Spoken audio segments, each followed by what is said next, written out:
sieviete nesavalda savas emocijas, tas ir tāpat kā vīrietis nevaldīs savus kulakus. Sievietes kliedz par vīriešu vardarbību, lai gan pēc fakta viņas ir tās, kas ar vardarbību nodarbojas. Ja vīrietis nav narciss un sociopāts pēc sievietes viedokļa, ja, tad viņš būs iznīcinošs. Ja viņi tiešām tā domā, kā viņi ir uzrakstījuši, viņi iznīcina savus bērnus, un viņi iznīcinās arī manus bērnus. Ja kāds cilvēks saka, ka kaut kas nav pamatots uz algoritmiem, tas nozīmē, ka viņš vienkārši nezina algoritmus. Un šīs pretsāpju tabletes saucās šizotērika vai modernā ezotērika. Tiklīdz mēs izsakam diagnozi, tas nozīmē, ka mēs negribam iedziļināties tajā jautājumā. Es varu pateikt, pēc cik gadiem un mēnešiem beigsies attiecības. Ja nebūtu aizliegts sist, tad iespējams viņi redzētu man uz ielas, pieiet un sistu man. Ja. Slimi cilvēki par normu pieņem slimību. Sieviete rada vēl ko tiekšā, vīrietis rada dodot uz ādu. Mums šodien tēma kāda ir, Dāvi? Šodien mēs apspriedīsim Facebook komentārus, kas varbūt nav pat gudrākā doma šajā pasaulē, bet ne, man liekas, ka ir būtiski tam iziet cauri varbūt kaut kādu reizi, vismaz vienu. Jo es varbūt tādu backstory ieskicēšu tiem, kas varbūt nezinu vai nav saskārušies. Kad tu biji uztaisījis tādu tekstiņu publikāciju, ļoti skaļu, un tad cilvēki, kā saka, nošēroja, uztaisīja tādu populāru to ierakstu, cik tur komentāru beigās 150 vai neatceros arī. Tas ir, man liekas, ka diezgan daudz priekš tādas. Tik maziņa postiņa, ja, ko es uztaisīju burtiski 10 minūšu laikā. Pārsvarā tie komentāri bija pretestība tam teiktajam, neizpratne, kaut kādā ziņā naids varbūt arī, varētu teikt. Tāpes cilvēku, jā. Jā, es saprotu arī, kāpēc tā varētu būt. Labi, nolasīšu. Tik vienkārši. Vājš tēvs vienāds ar meiti palaistuvi un vāju dēlu. Dominējoša māte, vienāds dēls memītis un meita feministe. Narcisistiska māte, nedroši un pakļāvīgi bērni. Tēva trūkums, bērni, kas sevi neieredz. Pretdabiskas attiecības noved pie nelaimīgām ģimenēm un nelaimīgas sabiedrības. Nelaimīga sabiedrība noved pie kara un iznīcības visā pasaulē. Spēcīgs dominējošs tēvs radīs pašpārliecinātu meitu un dēlu, kas ir vienāds ar apzinātību. Sievišķīga māte, vienāds vīrišķīgs dēls un sievišķīga meita, ir vienāds emocionāla inteliģence. Dabiskas attiecības vienāds ar laimīgu ģimeni un vienāds ar laimīgu sabiedrību, kuru ceļu tu atbalsti. Visiem skaidrs, kur ceļu tu atbalsti. Diezgan vienkārši, man liekas, tur ir aprakstīts viss. Tā. Ceļus neatbalsta. Jā, ar savu iešanu tu atbalsti. Tas ceļš, kuru tu izvēlies, tā tas var būt. Jā, atbildot uz Mārtiņa teikto, ir tā, ka mēs jau varam neiet, bet mēs varam atbalstīt vai neatbalstīt. Piemēram, cilvēks, kurš neiet vai kuram nav vairs tā iespēja iet šo te ceļu, ja? Viņš var atbalstīt vienu vai otru virzienu. Un lielākoties, ar ko es esmu saskāries, parasti cilvēki, kuri ir aplauzuši daudz ragus un nagus pa dzīvi, ja? Un tad, kad sapratuši, ka vairs neko nevar izmainīt, un tad viņiem parādās tā iespēja atbalstīt to vienu ceļu vai otru ceļu. Un pārsvarā gadījumos tie, kuriem nav parādījies, pieņemsim tā sapratne dzīvē, kuri vēl nav pietiekami daudz darbas tur izdzēruši, ja, un tā tālāk, tad viņiem bieži vien ir tā, ka viņi, kā es saku, turpina atbalstīt to pretējo ceļu un meklē visu laiku attaisnojums, kāpēc tur kaut kāds ķeksīts vai puļķīts vai vēl kaut kāds vārds ne tajā vietā ir iesprausts, ja, vai kaut kas tam līdzīgs, un tad tas tā kā ir kā attaisnojums tam, lai ietu, piemēram, pa to savu ierasto taciņu, ja? Vai pat ja viņi vairs neiet, tad viņi atbalsta citus, kas iet pa to ceļu, jo viņu tas atbalsts bāzējās pamatā uz viņu pašu piedzīvotajiem tur sāpēm, pārdzīvojumiem un visu pārējo. Jā, bet kamēr cilvēks nav ticis galā ar savām sāpēm un pārdzīvojumiem, jā, tikmēr viņam saprāts vēl nav parādījies un viņš nesaprot, ko un kāpēc viņš dara. Viņš vadās tikai no dzīvnieciskiem refleksiem un instinktiem savā dzīvē. Bet skaties, tad jāpaņem un jāpalasīs tā kā uz 11 komentārus sagatavoju. Es sākšu ar tiem, kam visvairāk laiku bija šitam kaut kādu pirmajam, ko es lasīšu. Tur bija kaut 60 laiki, ja nemaldos. Tas ir daudz diezgan, ja tā paskatās. Liela masa, jā, cilvēki, kas atbalsta šo komentāru. Jā. Pirmais komentārs attiecinot uz šo iepriekšējo sarakstu. saraksts nepilnīgs. Un tā nav nejaušība. Rūkš ļoti svarīga sadaļa - narcisistisks tēvs, tēvs psihopāts, sociopāts. Šis saraksts atklāja šīs apziņas skolas ideju - dominēt pār sievieti. Apziņas skolas galvenā ideja. Nav jau nekā cita dzīvē svarīgāk kā dominēt pār sievieti, jo sieviete taču ir pats galvenais šajā pasaulē. Tā sievietēm liekas vismaz. Reāli, es nezinu, sievietei atbildēju, ka tā liekas no jūsu skatu punkta. Ka viņa grib redzēt to, ka vīrietis cenšas pār viņu dominēt, to uzrakstot. Tā. Jā, tāpēc, kad redz, viņa cenšas dominēt, tāpēc viņai liekas, ka kāds cits pār viņu grib dominēt.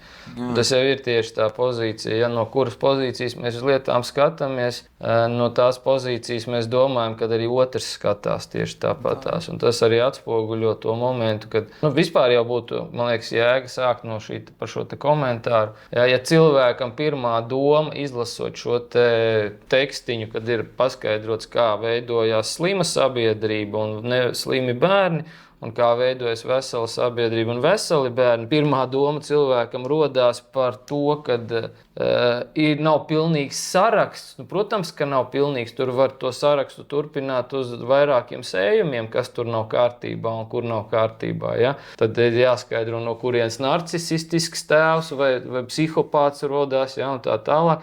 Bet teiksim, tas ir stipri mazāk ietekme uz šīs dienas rezultātiem nekā tas, kas tur tiek minēts. Jo tur tiek minēts dominējošās problēmas mūsu sabiedrībā, kuras noved visu sabiedrību pie šīs situācijas. Tur jau, protams, varbūt arī tēvs narkomāns, tēvs, kas cietumā sēž, tēvs, kas ir slepkavojis, tēvs, kurš ir dzērājs, tēvs, kuram nekas neinteresē un kurš tur sēž televizorā, spēlē datorspēlītes, tur tēvs tāds, šitāds un vēl visi entie tēvi varbūt. Bet tikpat labi tad mums pa mātēm visām ir jāstāsta, ja, kur kādi varbūt varianti, ja, bet šeit tiek paņemtas tās lietas, kas šī te publikācijā ir tās lietas paņemtas, kuras reāli atstāja vislielāko iespaidu uz mūsdienu sabiedrību. Ja, un tad, ja mēs saprotam šo te momentu, ka šīs te lietas ir tās, kas visvairāk, jo tas, ko sauc par narcisistisku tēvu, šodien par narcisistisku tēvu sauc jebkuru vīrieti, kurš ir kaut cik vīrišķīgs savās izpausmēs, kurš ir izkāpis ārā un tā kā izlīdis no sievietes kurpja pakšas ārā, ja, kā babāžu galvā ārā, tā viņš principā skaitās narcisistisks, ja, vai ja vīrietim ir savs viedoklis par kaut ko, viņu var uzreiz ierakstīt pie sociopāta. Principā, ja vīrietis pats domā, ko viņš vēlās dzīvē, ka viņš saprot, ka ir kaut kas svarīgi, un ja viņa domas iet pret sieviešu vēlmēm, ja, kaut kādā veidā, kur viņš šodien sievieti vēlas tā, lai viss ir vīrietis, tad domā, ka vajag, tur mainīt valdību vai mainīt, kaut kādu sabiedrisko kārtību vai vēl kaut ko, tad viņš jau ir sociopāts, jo viņš ir, neiedarās mūsu sociumā, tā to var nosacīt. Ja? Viņa idejas ir pret visu, sabiedrisko domu. Ja? Un te ir svarīgi saprast, ja, kad sieviete, jebkurš vīrietis būs sociopāts, kurš ir vīrišķīgs vīrietis. Neviena sievietei, kura ir nesievišķīga pati, kura pati grib būt par vīrieti, ja, bet viņa nespēj šo te vīriešu funkciju izpildīt savā dzīvē. Līdz ar to viņa uzskata, ja es nespēju, tad arī vīrietis nedrīkst pildīt savu vīrišķo funkciju, tad viņš nedrīkst paust savu ideju. Un tā ideja nedrīkst būt tik skaļa, un viņa nedrīkst būt tik radikāla pret to, kā es vēlos dzīvot. Ja. Un tā tālāk. Un ar to aizliegumu, it kā sieviete vēlas aizliegt šos te momentus, ja, kad viņa vēlas aizliegt, tad, ka viņa grib dominēt, ja, jo tur, man liekas, tur bija kaut kas par to dominēšanu, ja, ka nepatīk, ka dominējoši vīrieši un tā tālāk ir sabiedrībā, ja. Kāpēc nepatīk? Tāpēc, ka sieviete cenšas dominēt, bet viņa nevar, jo sievietes dominants ir destruktīva, viņa iznīcina visu, kad sāk dominēt. Kāpēc dominēt? Tāpēc, ka viņas ego ir destruktīvs. Kāpēc viņa iznīcina? Jo sievietes ego ir destruktīvs. Kā es vienmēr esmu stāstījis mācības, vīrieša ego ir konstruktīvs, sievietes ego ir destruktīvs. Ja sieviete attīst savu ego, viņa paliek destruktīva šajā pasaulē, viņa iznīcina visu apkārt. Vīrietis attīst savu ego. Vīrietis nevar, vīrietis iznīcina tad, kad viņam ir, kad viņam nav gara spēka vai kad viņam nav spēks, ka viņam nav ideja, kad viņš nav sociopāts, tad viņš sāk iznīcināt visu. Tad, ja vīrietis nav narciss un sociopāts pēc sievietes viedokļa, ja, tad viņš būs, un viņš dominēs, ja, tad viņš būs iznīcinošs šai sabiedrībai. Tas ir pierasts. Narciss ir tas, kas... Narciss, tas, kurš skatījās savā atspulgā, ja. Tas, kurš, kurš ne tikai kurš sevi uzskatīja par svarīgo, galveno, kurš vienmēr bija galvenais sacentās, kurš vienmēr uzskatīja sevi par labāko un tā tālāk. Tas vīrietim ir normāli būt par labāko sabiedrībā. Viņam vienmēr ir jātiec uz labāko, uz augstāko un tā tālāk. Ja tu uzskati sevi par labāko, bet tu neatbilst šīm kvalitātēm, tad vīrietis dzīvo ilūzijās. Ja? Bet, tur saukt tas nav tieši narcisisms, tā ilūzija, vīriešu ilūzija. Nē, tur daudz visādi. Tur ir vesela virkne ar uzskaitījumiem, kādiem kritērijiem atbilst narcisistisks vīrietis vai narcisistiska sieviete tikpat labi. Ja? Un šodien, es teikšu, sievietes ir praktiski visas šodien, 80% gadījumos cenšas, vismaz 80, domāju, varbūt pat 90, cenšas būt narcisistas. Ja? Cenšas, neapzināti, viņas uz to iet. Ja? Un šāds te komentārs principā liecina par sievietes narcisismu. Ja sieviete atļauj šādu komentāru uzrakstīt zem publikācijas, kur ir paskaidrots, ka tas ir, lai būtu veselīga sabiedrība, tas ir, lai slima sabiedrība ir. Ja? Tad viņa neinteresē, kas ir paskaidrots, viņai interesē tikai tas, ko viņa vēlās paust šajā brīdī. Ja? Un tad attiecīgi viņa caur šo te vēlmi paust šīs te lietas parāda savu pozīciju. Tad viņa ir principā sociopāti, narcisistiski orientēta un varbūt arī nedaudz no psihopātijas tur iekšā ir. Tas, ko viņa piemin, jo pēc būtības viņa jau to piemin, kāpēc? Tāpēc, ka viņa to redz visur savā dzīvē. Ja viņa to redz visur savā dzīvē, tad visticamāk tas ir ar viņu saistīts. Kādā mērā? Jā. Nevis kaut kādā mērā, es domāju, tiešā veidā, jā, vienkārši to negribam atzīt. Lielākā daļa jau sabiedrība šobrīd ir it kā klīniski psihopāti, bet ir tās psihopātas. Viņi nav vienkārši bijuši uz izmeklēšanu. Kad viņi aizies uz izmeklēšanu, var atsiet. Visā par to psihiatriju tur ir cita tēma, ja, kad šodien, kad tur bija veikts tas pētījums, ja, par to, kad kā diagnosticē novirs no psihiskām normām. Ja. Izrādījās tā, ka neviens psihiatrs, cik tur mēģināja, neviens nevar nodiagnosticēt pareizi slimu cilvēku un veselu cilvēku. Ja, tur bija tas tests taisīts, tur pakluso iesūtīja veselu cilvēku, baru iekšā un visu pateica, ka viņi ir slimi. Ja, un tie tur ārsti pēc tam pārbaudīja, jā, tiešām slimi un sāka jau ārstēt, tur rakstīt, kas tur viņiem jāārstē un kādā veidā. Ja. Un tās pēc tam tur, teiksim, kaut kas bija arī ar slimos tur aizsūtīja pie viņiem, ja, un tad tos viņi tā kā uzzinot to, ka iepriekš bija tāds tests, tad viņi tos mēģināja jau kaut kā savādāk, laikam, tur šķetināt, un tad izrādījās, ka slimos viņi vēl pat var atzīt par veseliem. Ja? Tā kā rezultātā, ko mēs varam secināt par zinātni, ko sauc par psihiatriju šodien, ka viņi vispār nav zinātne, ka tas ir vienkārši tāds kaut kāda, es nezinu, kā uz kuru pusi vējš pūš, apmēram tā mēs ārstēsim šos cilvēkus, ja? Pēc tāda principa. Mārtiņš roku pacēla. Jā, Mārtiņš kaut ko gribi teikt? Cik ļoti to vispār validē tos populāros mūsdienu trīs diagnozes, narcisisms, psihopātija, sociopātija, kādu īsti definē, vai piekrīt oficiālai, vai tam kāds savs, tad definēs īstenot savādāks. Paldies tev par jautājumu. Vispār, ja mēs skatāmies uz šiem te terminiem, viņi, labi, psihopātija tur jau senāk bija un sociopātija parādījusies, jā, bet narcisisms, tas ir nesen parādījies. Narcisisms, viņš ir sen principā bijis pielietots, bet populārs viņš paliek tikai šobrīd. Kāpēc viņš paliek populārs? Tāpēc, ka viņu popularizē feministiskā kustība, jā, tieši to narcisismu principu. Es uz tiem terminiem skatos tā, ka vispār jebkura diagnoze ir nepilnīgs skatījums uz situāciju vai uz problēmu. Tiklīdz mēs izsakam diagnozi, tas nozīmē, ka mēs negribam iedziļināties tajā jautājumā. Ja, ja mēs pasakām, tas ir sociopāts. Sociopāts, kāpēc? Tāpēc, ka tur tajā grāmatā teorijā rakstīts, ka tas nozīmē, ja viņš šitā te paskatījās un to izdarīja, значит, viņš ir sociopāts. Kāpēc viņš to izdarīja, nav svarīgi, jo viņš tā izdarīja tur. Ja, tad principā sociopāti, ja mēs skatītos uz kaut kādiem kara apstākļiem, kara laikiem, ja, tad sociopāti ir un psihopāti ir visi, kas piedalās karā. Ja, tieši tāpatās viņi ir narciss arī, tāpēc, ka viņš grib izdzīvot, viņš sevi tur augstāk vērtē nekā visus pārējos, ja, sabiedrībā.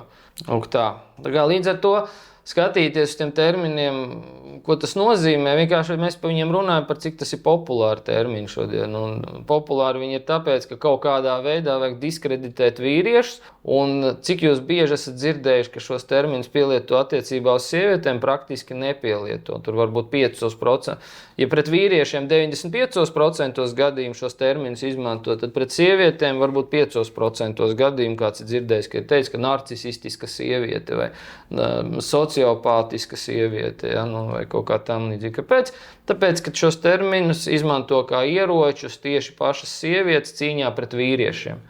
Ja, nu, tā kā pret vīrišķību, ja tā teikt. Nevis pret vīriešiem, pret tiem vīriešiem, kas ir debīli, ja pret tiem nav tas jāizmanto, jo viņi jau tāpat zem tupeles sēž. Viņi klausa visu, ko sievietes saka, viņi atbalsta sievietes visas tur pozīcijas un vispārējo.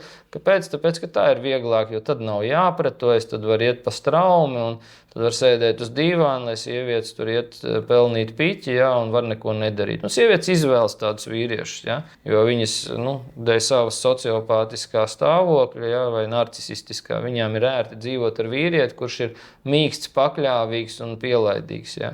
Nu jā, kādam vienmēr ir jādominē tādā ziņā. Nu šajā vismaz kontekstā. Jā, dominācija nozīmē hierarhijas ievērošanu. Jā, ja mēs runājam par dominēšanu, dominēt nozīmē, kā dominus pat reliģijā kristīgajā, jā, augstāk stāvošais, kas dominē. Jā, Dievs dominē pār vīrieti, vīrietis pār sievieti, sieviete pār bērniem, abi kopā ar vīrieti, jā, dominē. Jā, vienkārši cilvēki neizprotot tā vārda dominēšana patieso jēgu, viņi domā, ka tas ir kaut kas slikts priekš cilvēkiem, kas ir sātanisti vai kas iet hausa virzienā un destrukcijā. Jā, dominēšana ir slikti, tāpēc, ka viņi ir pret kārtību, pret hierarhiju un pret struktūru sabiedrībā. Viņi ir par anarhiju, anarhija arī ir kārtība, vienkārši šobrīd tas vārds anarhija, ja, tas ir nepareizi iztulkots, ja, bet principā tas arī ir runa par savu veidu kārtību, ja, bet tur arī ir dominācija anarhijā. Ja, anarhija arī ir kāds, kas dominē, vienkārši tur pēc citiem principiem tiek izvēlēts tas, kas dominē,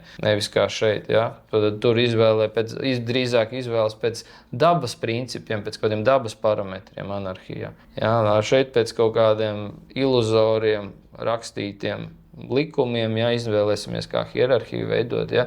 Kas principā ir jau degradācija un hauss sākās. Tas nepilnīgs vārdu savārstījums patriarhāts. Tas bija tāds smieklīgais pa vidu. Bet šitam arī bija turpinājums. Tā dominēt pār sievieti. Šī ideja parādās arī citās lekcijās materiālos. Piemēram, teksts no reklāmas sievietei kaitīgi domāt, jo no tā viņas ķermenis paliek nevesels, tāpēc vīrietim jādomā viņas vietā. Man šobrīd tas liekas loģisks teikums. Agrāk es arī varbūt nebūtu sapratis. Es saprotu, kāpēc cilvēki domā, jo visi ir novienādoti principā. Bet viņi nesaprot, kā tas ietekmē dzimumus dažādi. Domāt jau vajag visiem, bet kā un par ko, tas ir cits jautājums. Tā kā jāsaprot to, kad redziet, cilvēks raksta šādu komentāru, viņš nesaprot atšķirības starp vīrieti un sievieti. Un tā ir lielākā daļa cilvēku sabiedrības. Viņi nesaprot atšķirību, ar ko vīrietis no sievietes atšķirās. Jā, tāpēc, ja saprast, tad pavisam vienkārši būtu saprast arī, tajā lekcijā, no kurienes tas fragments tika izņemts, jā, par to, kur sievietei domāt ir kaitīgi. Jā, tur tajā pilnajā lekcijā tur jau izskaidrots, kāpēc tas tā ir. Tāpēc, kad ir konkrēti bioloģiski un nervu sistēmas procesi, kas izraisa vīriešu ķermenī vienus rezultātus, sievietes ķermenī pavisam citus rezultātus. Ja? Tā kā tas stress ietekmē vīrieti vienā veidā, sievieti citā veidā. Bet ir apstākļi, pie kuriem vienam tas, vīrietim tas var būt veselīgi un neveselīgi, pie citiem apstākļiem sievietei pārsvarā gadījumos, visos gadījumos būs neveselīgs stress. Ja? Tāpēc ir jāsaprot, kā ar to operēt. Jā, jo domāšana, tas ir nervu impulss. Nervu impulss, tas ir strāvas padeve, enerģijas padeve. Enerģijas padeve, kas akumulējās kaut kādā vietā, izraisa stresu, tātad saspringumu. Ne tikai nervu sistēma, bet pašā fiziskajā ķermenī. Tātad rodās muskuļu spazmas, kur muskuļu spazmas tur traucēta vielmaiņa, kur traucēta vielmaiņa, tur sākas šūnu deģeneratīvais process. Un ja šūnas sāk degradēt, deģenerēties, tad tas vienkārši ķermenis noārdās. Tā pavisam primitīvi to izskaidrojot. Jā. Tāpēc sievietēm ķermenis noārdās tad, kad viņas atrodas stresa stāvoklī, ko izraisa ilgstoša domāšana par lietām, kuras visticamāk sieviete nevar atrisināt. Tad, kad mēs kaut ko varam atrisināt, mēs par to nedomājam, jo tas ir atrisināms jautājums, tad mēs daram un risinam. Jā, bet šodien vispār sabiedrībā tā tendence ir vairāk domāt nekā darīt. Jā, tāpēc daudz par ko domājam, bet nedaram. Jā, un tādā rezultātā mēs nonākam stresā. Un te ir jāsaprot, ir lietas, ko dara sieviete un lietas, ko dara vīrietis dzīvē. Un viena no lietām, kas paredzēts vīrietim paredzēts daudz domāt, bet tas nenozīmē nedarīt neko. Viņam ir daudz jādomā, lai viņš varētu saprast lietas. Tad, kad ir sapratis, tad viņš dara. Ja sieviete daudz domā, viņa iekrīt stresā, jo sieviete vairāk domā, jo lielāks hauss viņai galvā sāks. Vīrietis jau vairāk domā, jo viņam sākās struktūrēšanās galvā, sakārtošanās. Tā arī mūsu psihes atšķirība ir. Ja, tāpēc mēs nevaram novienādot vīrieti un sievieti. Bet, protams, ir sievietes, kuras nesaprot, ka viņas ir sievietes, ja, vai kā tur tas komentētājs vai komentētāji, ja, ka nesaprot atšķirības starp vīrieti un sievieti, ja? Tā kā homoseksuāli orientēta persona viņa principā, ja? Ka viņa nav starpības, kas viņa ir un ar ko viņa komunicē, ja? Tas ir cilvēks, kas neizšķir dzimumus, ja? Pēc būtības. Tā jau ir psihiska novirze. Ja, tas ir problēma ar pašu identifikāciju. Un es teiktu, ka šodienas lielākajai daļai sabiedrības, kas neizprot šo te rakstīto, ja, tad tie, kas atbalsta pretestību tam, kas tur nopublicēts bija par to, kas ir veselīga ģimene un kas ir neveselīga ģimene, tad, ja ir cilvēki, kas atbalsta pretestību, tie visi cilvēki ir potenciāli homoseksuāli orientēti cilvēki. Tikai viņi vēl nav nonākuši līdz praktiskai darbībai tādā virzienā. Tātad, kas tas ir? Tie ir izdzimteņi. Ja, homoseksuālā vidē neveidojas dzimta, nerodās bērni un viss pārējais. Sievietes, kas šādi domā, viņas principā viņam nedrīkstētu veidot ģimeni, tāpēc, ka viņas savus bērnus izaudzinās par homoseksuāli orientētiem bērniem. Gan zēnus, gan meitenes. Jā, līdz ar to ir jāsaprot, ka tas ir tāds diezgan spēcīgi ietekmējošs faktors. Vienkārši cilvēki nesaliek likumsakarību ķēdīt, jo viņi neredz tālāk par nākamo soli, uz ko viņi ved sevi, ja, un bērnus un vispārējo caur šādiem komentāriem un šādu te domu gājienu, kas tur ir aprakstīts. Ja. Tur domu nav, tur ir sāpju gājiens. Un cilvēks, kas dzīvo sāpēs, viņš ir dzīvnieciņš. Jā, jo šis komentārs liecina par to, ka nevis cilvēks pievēršas pēc būtības tam, kas tur rakstīts, bet pēc tā, kas viņu notrigeroja. Mani notrigeroja, jo man sāpēja tas, kas tur rakstīts. Jā, un man tur tas sāpēja, kas vēl tajā video. Un tad atcerās veselu virkni, ko viņš kaut kur ir dzirdējis un redzējis, un varbūt no skolas, un vēl kaut kur, jā, kas viņam, jo tas ir tie, kas emociju kursā gāja, atceramies, kā mēs tīram tos blokus, un ir tie tīklojumi, ja, tie emociju bloku tīklojumi. Un tas ir tāpat, kad mums sāp vesels tīkls iekšā ar lietām. Tas viss tīklojums mums ir sāpīgs. Un te ir, kur tieši var redzēt piemēru, kā tas izpaužās sociālajā plānā, kad cilvēku aizķer aiz viena štruntiņa, un viņam ieslēdzās vesels tīkls ar sāpēm. Un tad viņš tās sāpes saraksta visu komentārā, kas viņam sāp tagad. No tā, ka viņš izlasīja to publikāciju, ko es tur ieliku. Un tā ir par visiem, kas tur publicē. Tu var redzēt, kas kuram sāp. Nav pat tā kā jārunā vai nevajag konsultēt cilvēks. Tu redzi, kas viņiem sāp, ar ko viņiem ir problēmas, ko viņi nespēja pārdzīvot savā dzīvē un kam viņi netiek pāri savā dzīvē. Jā, pabeidzot komentāru. Vārds dominējoši man neasociējas ar veselīgu, cieņpilnu miedarbību pāru attiecībās un, starp citu, laikotāju sarakstu abjūzeru. Jā, tas ir vēl viens termins feministēm, ar kurām censties padarīt sliktāku vīriešu dzīvi un tā. Abjūzeri, jā, tāds termins, ar ko mēs te runājām, kaut ko runājām ar Mārtiņu. Mārtiņš, pareizi mums jau vīriešu aplī Mārtiņš pieminēt to abjūzeri.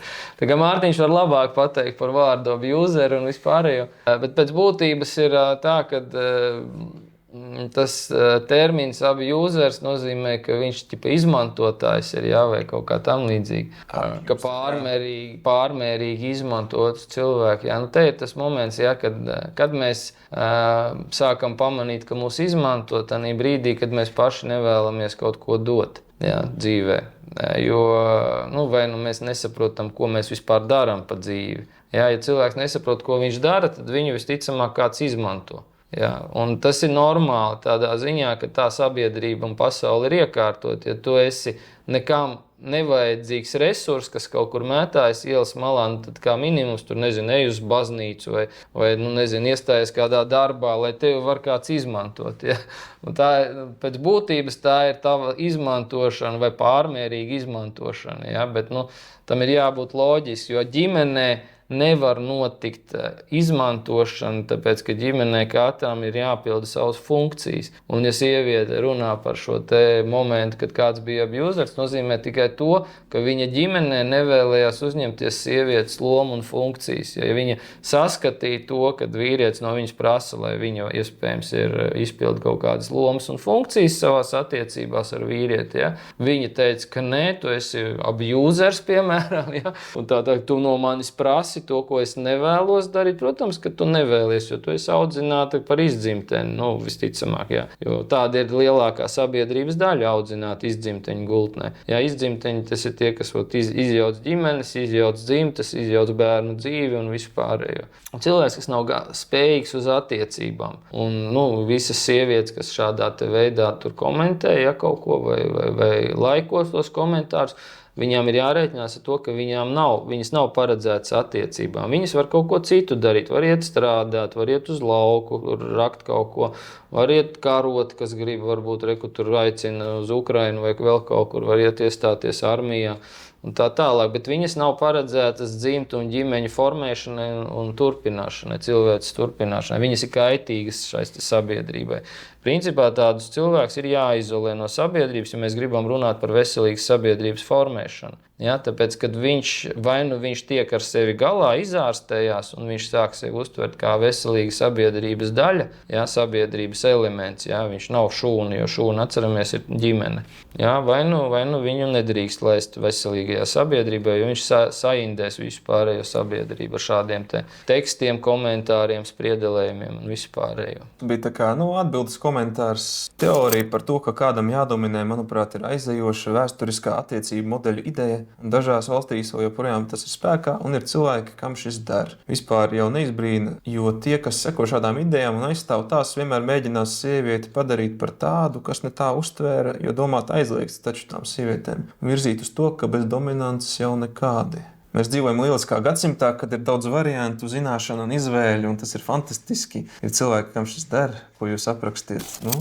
Jā, cilvēks atkal kaut ko spriedelē, bet īsti nav iedziļinājies jautājumā un tēmā. Tā ir tā galvenā arī problēma, ka šodien visvairāk par lietām runā tie, kuri nav pat iedziļinājušies tajos jautājumos. Un tad, protams, sākās pārpratums un neizpratni par to, kāpēc tā ir un kāpēc tur tā uzrakstīts un tā tālāk. Jo cilvēks nevis mēģina saprast, kāpēc tur tā uzrakstīts. Tu paskatīsies šiem komentāriem, neviens necenšas pajautāt neskaidro jautājumu, bet vienmēr cenšas uzbrukt. Ja? Tā kā, katrs komentārs ir kā uzbrukums. Ja? Ko tas nozīmē? Ka tie nav cilvēki, kas ir orientēti uz veselīgu komunikāciju vai veselīgu sabiedrības formēšanu, tie ir cilvēki, kas ir orientēti uz vardarbību. Ja? Šādi sievietes, kas komentē šādā veidā, viņas praktiski visticamāk visu savu dzīvi cenšas nodarboties ar vardarbību. Viņām, protams, tas tā neliekās, bet pēc fakta tas tā ir. Tāpēc, kad ja cilvēks pastāvīgi atrodas tajā, tajā stresa stāvoklī no pārmērīgas domāšanas, ja? Domāšana pārmērīgi sāks no tā, ka viņa nesaprot pati sevi, ja? Tāpēc viņa domā, kuru vainot tagad, kurš būs nākamais vainīgais. Ja? Un tad rezultātā viņa šajā stāvoklī atrodoties, viņa pirmkārt vērš vardarbību pret sevi un no tām sāpēm, ko viņa sev izdara, viņa sāk uzbrukt citiem virsū. Tas ir kaut kāds tāds iedomājies dzīvnieks, ja, kurš ir kaut kā iekritis slazdā, ja, viņam sāp kāja, kāja iecirsta slazdā. Un viņam sāp kāja un nāk kāds garām un grib viņam palīdzēt, ko viņš darīs, kā tu domā, tas dzīvnieks, viņš uzbruks tam cilvēkam, kas grib viņu atbrīvot no tā slazda. Un tas šeit ir arī tas dzīvnieciskā līmeņa domāšana sievietēm, ja, kuras tur ir. Viņas cenšas uzbrukt katrai lietai, kas, jo, lai atbrīvot no slazda, ir sāpīgi to slazdu atvērt vaļā. Ja. Viņai sāp un viņa uzbruk tanī brīdī, ka viņa redz, kad ir pateikts, ka jādara ir neiet tā, lai būtu veselīgi, jo tas viņai sāp, jo viņa ir tajā slazdā iekritus, ko viņa pati sastrādājas problēmas savā dzīvē. Un tad, kad viņa ir sāpīgi, un tad viņa caur šiem komentāriem mēģina uzbrukt, kā var. Ja nebūtu aizliegts sist, tad iespējams viņa redzētu man uz ielas pieiet un sistu man, par to, ka viņa ir izlasījis manu kaut kādu tekstiņu kaut kur vai vēl kaut kā. To jau mēs esam redzējuši, ka sievietes principā pēc fakta jau ir vardarbīgāks nekā vīrieši. Tas arī jau statistiski pierādīts, mēs jau te runājām, man liekas, pagājušajā, tur tikšanās reizē aizpagājušajā, pilns ar tiem statistikas datiem, kad starp divām visvairāk vardarbības tiek reģistrētas, starp divām sievietēm lesbiski orientētām, tas ir pirmajā vietā vardarbība. Vardarbība attiecībās ir reģistrēta visvairāk starp divām lesbietēm. Otrajā līmenī vardarbība visvairāk ir reģistrēta, nākamais līmenis visvairāk ir reģistrēts starp vīrieti un sievieti ģimenē, un vismazāk vardarbība ir reģistrēta attiecībās, kur ir vīrietis ar vīrieti. Tur vispār netiek reģistrēta vardarbība. Tātad, ko mēs secinām? Tur, kur ir kaut cik vairāk sieviešu vidē vai sabiedrības kaut kādā organizācijā, tur ir vislielākais vardarbības potenciāls vai iespējamība. Un tā vairs nav iespējama, tur jau tiek pausta reāla vardarbība tajā vidē. Tātad, un par ko sievietes kliedz, par vīriešu vardarbību pret viņām. Lai gan pēc fakta viņas ir tās, kas ar vardarbību nodarbojas, un kāpēc ar vardarbību nodarbojas, komentāri tieši parāda to, tāpēc, ka sieviete pati ir dēļ tā, kad viņa nesaprot, ko viņa dara visticamāk dzīvē, viņa ir iekritusi kaut kādās lamatās, kas viņai sāp, attiecību šķirta laulība, tur bērni neaudzināti, tur neizdevusies sociālā dzīve vai finansiālā dzīve, pēc tam, kad izjauc tur attiecības ar vīru, tad ir rūgta nožēla, par kaut ko, bet atzīt to nevar, jo tad sanāk, ka es esmu vainīga pati, pie kā es esmu sastrādājis visu. Un tad rezultātā šādas sievietes vienkārši, lai viņas nedomātu par to, ka viņas kaut ko ir nepareizi izdarījuši, viņas sāk uzbrukt visiem pārējiem virsū. Un šādu sieviešu ir daudz, kāpēc viņu ir daudz, gluži vienkārši mums ir statistika atkal, kas parāda, ka vidēji pasaulē 80% izjauktās ģimenes tiek izjauktas pateicoties sievietēm. Viņas iesniedz tur šķiršanās laulību. Tas ir reģistrētais. Ir tādas ģimenes, kuras nebija reģistrējušas laulību, viņas arī jūka ārā tieši tāpat kā tās, kas ir reģistrētas. Tātad tur ir vēl lielāks tas apskaits varētu būt ar tām izjauktajām laulībām. Tātad mēs redzam, kā tā visa likumsakarība sasienas kopā, kur ir īsumā sakot sieviešu degradācija un arī vīriešu degradācija, tāpēc, ka vīrieši to atļauj darīt. Tāpat ir 80% debīlu vīrieši, kuri domā par to, ka tas, ka sievietes šādi var runāt un uzvesties, ka tas ir normāli. Tas nav normāli, tā ir slima cilvēku uzvedība un slima cilvēku komunikācija. Viņiem ir jāārstējās pēc fakta. Viņi nav veselīgi sabiedrības daļa, kā jau mēs te runājam. Viņi ir slimi cilvēki, kuriem ir problēmas ar domāšanu, ar pasaules uztveri. Jo viņi uztver caur sāpēm. Piemēram, slims cilvēks, kas atrodas sāpēs un pārdzīvojumos, vai tu vari viņam pajautāt normāli, lai viņš pieņem kaut kādu lēmumu? Viņam visi lēmumi izrietēs no tā, lai viņam iedod pretsāpju tableti, lai viņam nesāpētu, lai viņu izārstē. Un te ir tieši tas pats. Sievietes, kas šo te raksta, mēs redzam, ka viņas ir slimas, viņām ir jāārstējās. Bet, protams, tu vari ārstēt tikai tad, ja tas slimnieks pats atnāk uz palātu un paprasa, lai viņu sāk ārstēt. Kamēr viņš pats nav atnācis uz ārstēšanos, tikmēr tu viņu izārstēt nemaz nevari. Un likums arī aizliedz tev palīdzēt cilvēkam, ja viņš tev to nav prasījis. Tā kā tu uzbāzties ar palīdzību. Tāpēc tas, kas man atliek un daudziem citiem, kas šo te saprot, vienkārši mēs ejam garām un skatāmies, kā tur lokās pa zemi tajos slazdos ieķērušās tās sievietes. Vai vienalga kā, aiz sāpēm mokās, tur raustās, kratās, lamājās uz visiem apkārt un spļaudās pa labi, pa kreisi ar visām savām negācijām un vispārējo. Un tad attiecīgi mēs redzam, un ir daudz tādu, kad saka, tur 50 vai cik tur laika šādam komentāram, tas, ko saka, tas saka šādas sievietes, kuras arī sajūt sevī šo te pašu sāpi, kas norezonē tajā komentārā ar viņas sāpi, viņas atbalsta to. Tad viņas piekrīt, ka ja man sāp, tad vainīgi ir visi apkārt. Vainīgs ir tas, kas man grib palīdzēt, vainīgs ir tas, kas man te stāsta kaut kādas savādākas lietas.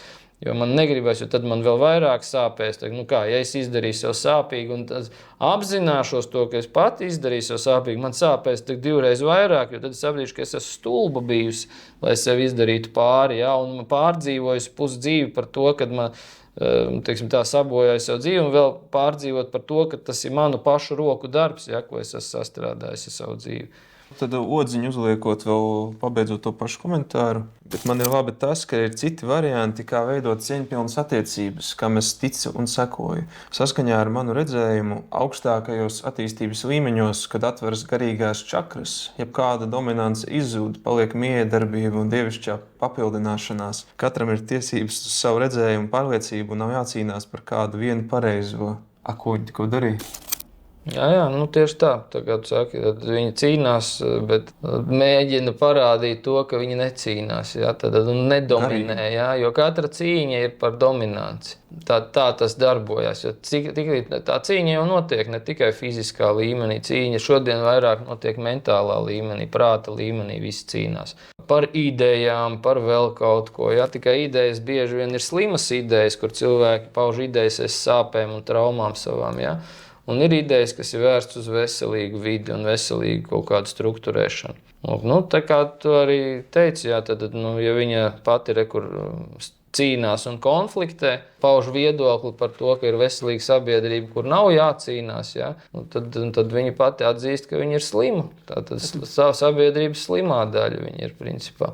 Tā tikai viņa stāsta, kad kaut kur esot atradusi attiecības, ja, kuras viņai dod iekšējo mieru un piepildījumu. Ļoti labi ir jauki, kad ir atrasts attiecības, bet pēc manas pieredzes šīs attiecības ilgi neilgst. Bet katrā gadījumā, ja ir tās attiecības ar vīrieti, kur vīrietis neizvēlās dominēt, ja, attiecībās. Ja. Gluži vien, varbūt arī viņi vienkārši nesaprot vārdu dominants. Viņi domā, dominēt ir sist viņu katru dienu, pazemot un apsaukāt. Ja. Ja pieļauj domu, kad arī ir tik aprobežot cilvēki, kas uztver, ka vārds dominēšana ir sišana. Tā kā sākumā mēs runājam, dominēšana ir hierarhijas ievērošana.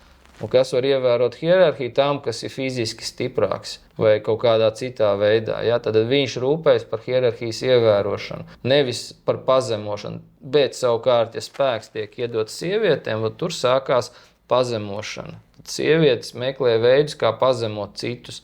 Tāpēc, ka tas, kurš ir vienmēr bijis vājākās pozīcijās, tā, ka viņš nonāk pie spēka avota, ja, kaut kāda, ja, ka viņam iedod tiesības uz spēku kaut kādu, pirmā lieta, ko viņš darīs, būs, viņš centīsies visiem parādīt, kaut ko pierādīt. Ja. Jo cilvēks, kas ir audzis, piemēram, vīrietis, kas ir fiziski vienmēr bijis spēcīgais, viņam nav iekšēji sajūta, ka tagad es iešu sievietēm, parādīšu, cik es fiziski spēcīgs esmu. Un es iesitīšu viņām visām, lai viņas redzētu, cik es stiprs esmu. Es nevienu vīrieti tādu nepazīstu personīgi. Ja.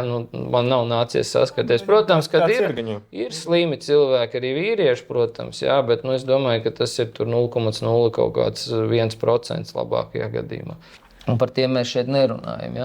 Mēs runājam par vīriešiem savā vairākumā, jo šeit iet runa par to, ka vīrieša dominance ir kaitējums. Ja? Vīrieša dominance ir norma, tas nav kaitējums. Tas ir sabiedriskās iekārts un sabiedriskā formējuma pamats. Jo, ja vīrietis nedominēs, tad sabiedrība degradēs.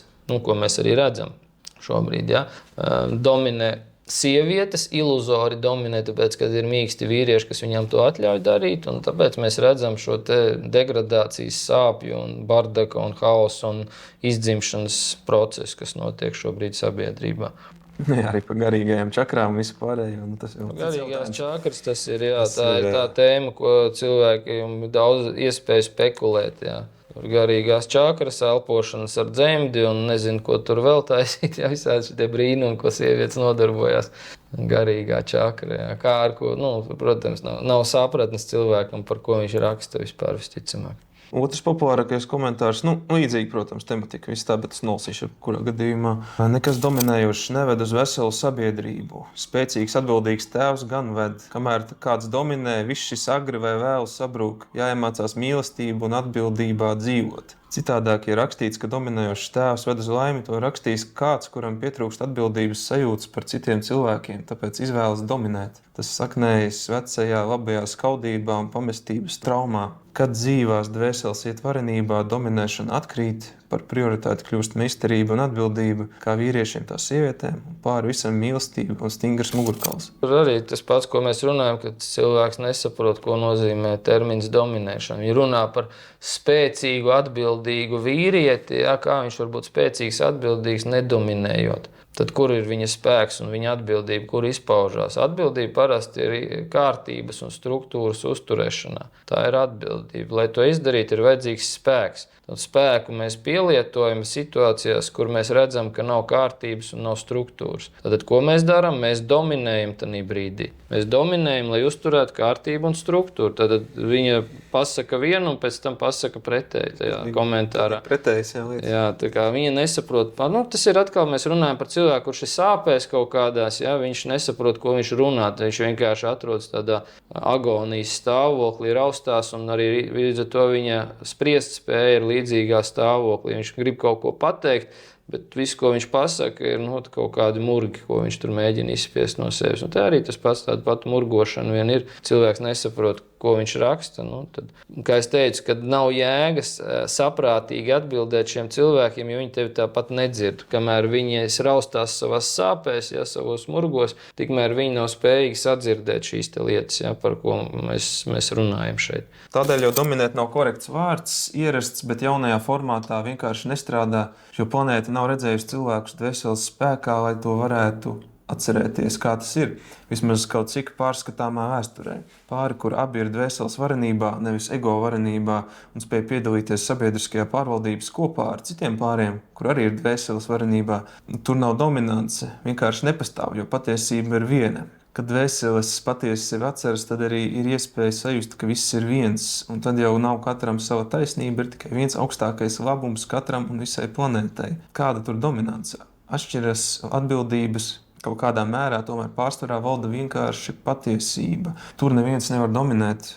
Meistarības pakāpe atšķiras, tad galvārds viedākajam, bet tā var būt gan sieviete, gan vīrietis. Tur nav nekādas starpības. Jā, mēs jau par to runājam, ka nevar būt galavārds gan vīrietim, gan sievietei, tāpēc, ka katram ir sava funkcija dzīvē. Sieviete var spriest un runāt un domāt par savām tēmām, vīrietis par savām tēmām. Sievietei nav sapratni par tām lietām, ar ko vīrieši nodarbojas, kaut vai tikai vienkārši par tehniskiem jautājumiem, kā var būt abiem diviem vienāds vārds par to, kā pareizi metināsim caurulus un vilksim elektrības vadus. Ja viens neko nesaprot no tā, viņš vienkārši grib, lai ir tā, kā viņš grib, ja? Un otrs saprot. Tad tur loģikas nav nekādas. Ja, piemēram, atbrauks meistars un pateiks, jums te vajag tādu un tādu diametru kabeli, tāpēc, ka jums ir tik liels tur galā sprieguma patērētājs, ja?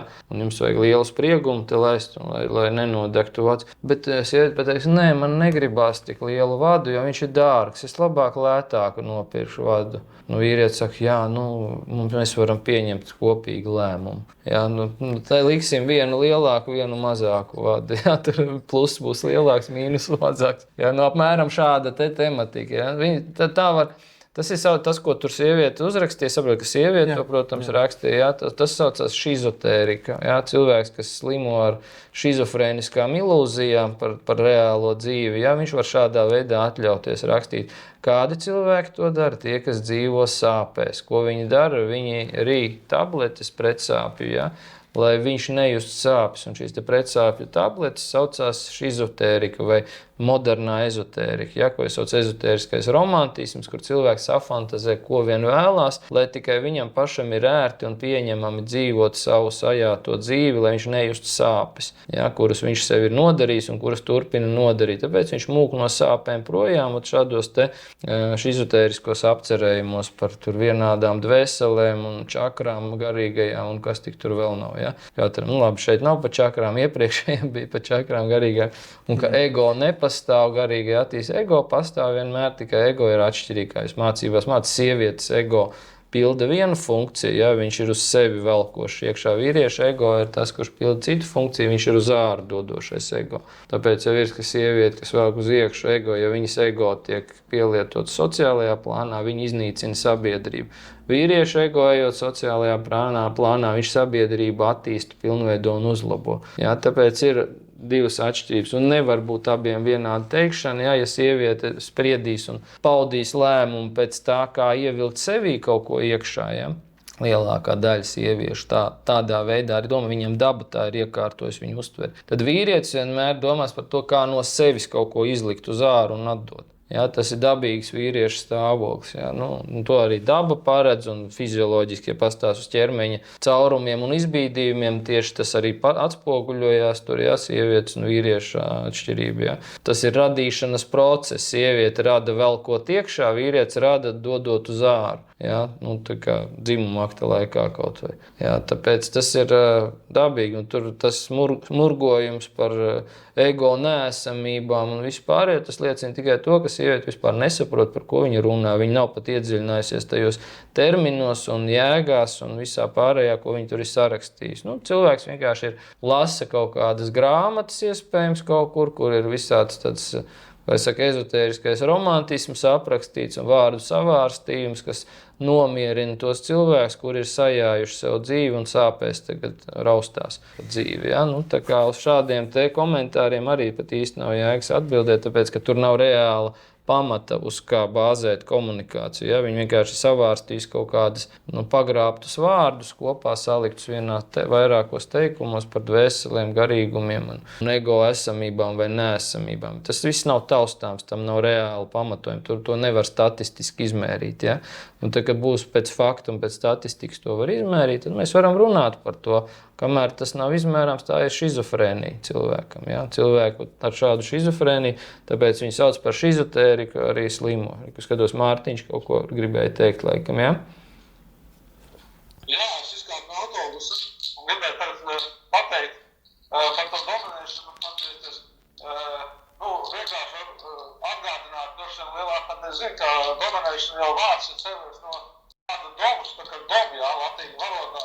Krieviski arī domas māja, ja? Jā. Un to mājas saimnieku sauc par dominus, ja? Viņš bija tā kā, tas mājas saimnieks, patēraks, viņš bija dominus, un tad pēc tam tas vārds bija tur kungs dominus, tur viduslaikos tur dievu sauc dominus, ja? Tur, pēc tam tur mūsdienās, tagad mēs sakam to vārdu, visu kaut kur, tur sporta komanda to vienu dominēja lietru un visu kaut kas, bet tas oriģinālais tā vārda nozīme. Mēs jau pilnu atklāsam apgājuši vietnieši tas par to, kurš tad mājā ir galvenais. Tā ir tā vārda oriģinālā nozīme. Ja? Skaidrs, ka tam, kurš ir saimnieks, tam arī jādominē. Tas šāstieši to arī nozīmē, ka tas mājā galvenais. Ja? Tieši tā piekrīt, Mārtiņ. Protams, un ja tu esi galvenais, tu arī nes atbildību un tu ievēro kārtību un strukturē visu un tā. Tas ir mājas saimnieks, tā ir. Un, ja mājas, jo, piemēram, sieviete jau nevar uzņemties atbildību par vīrieti. Kā sieviete var uzņemties atbildību par vīrieti? Tātad, ja vīrietim kāds uz ielas uzbruks, darīs pāri, tad sievietē ir jāiestājas viņu aizstāvēt. Visticamāk, to sieviete nebūs spējīga izdarīt, manā skatījumā. Ja? Kurš to būs spējīgs? Vīrietis to fiziski var izdarīt. Ja? Tad viņš arī ir atbildīgs par aizsardzību. Un ja mēs runājam par šīm te lietām, kā tas viss kopā sasienās, jā, tā kā Mārtiņš arī teica, tad mājas saimnieks. Mājas saimnieks pirmkārtām ir atbildīgs par visu māju. Viņš ir atbildīgs par visu to, kas notiek zem tās mājas jumta un tā tālāk. Un viņš ir hierarhiski augstāks. Tā arī ir tā hierarhija pēc būtības, ja mēs runājam. Dominēšana ir hierarhijas pamats. Bez dominēšanas hierarhija nepastāv. Ja, tāpēc termins dominus, ja, kā teica no latīņu valodas, ja, tāpēc arī sākumā minēja, ka viņš pat reliģijā tiek minēts šis termins kā augstākais dievs, ja, vai tas, kas pārvalda, kas nosaka kārtību, kas ievieš likumus, kas formē struktūru kaut kādu un sistēmu un kārtību šajā pasaulē. Un tātad, ja mums nav šīs kārtības, tad ir haoss, tad ir degradācija un destrukcija sākās. Un tāpēc ir sievietes, kas atrodas pašas haosā, viņas nevēlās kārtību, tāpēc, ka kārtība viņas aizvedīs atpakaļ pie tā veselīgā uzvedības modeļa, ko viņām nāksies, kā mēs sākumā runājam, atzīt savas kļūdas, savus nepareizos lēmumus, ko dzīvē viņas pieņēmuši, dēļ kā viņām pašām šobrīd sāp, un tad viņām sāpēs divreiz vairāk, bet tas ir tikai vienīgais ceļš uz izārstēšanos šīm sievietēm, tātad uz psihes stabilizēšanu, normalizēšanu, atgriešanos normālā sievietes ķermenī un apziņā. Jā, savādāk tas nav iespējams šodien.